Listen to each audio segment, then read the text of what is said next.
সফলতার তিনটি অভ্যাস। এক তরুণ ছিল, যার স্বপ্ন ছিল অনেক বড়, কিন্তু পথটা জানত না। একদিন এক জ্ঞানী বৃদ্ধের সাথে তার দেখা হলো। তরুণটি বৃদ্ধকে জিজ্ঞেস করলো, সফল হতে হলে আমাকে কি করতে হবে?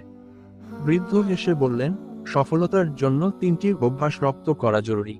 প্রথমত, প্রতিদিন সকালে একটি লক্ষ্য ঠিক করো। ছোট হোক বা বড়, সেই লক্ষ্যের দিকেই তোমার দিনটি এগিয়ে যাবে।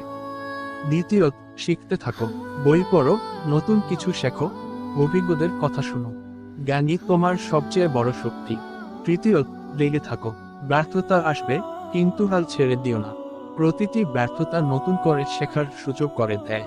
তরুণটি বৃদ্ধের কথাগুলো মন দিয়ে শুনল এবং মনে গেঁথে নিল।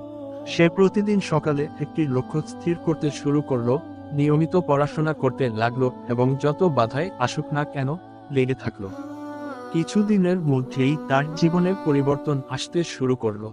সে অনুভব করলো, এই তিনটি অভ্যাসই তাকে সাফল্যের পথে এগিয়ে নিয়ে যাচ্ছে।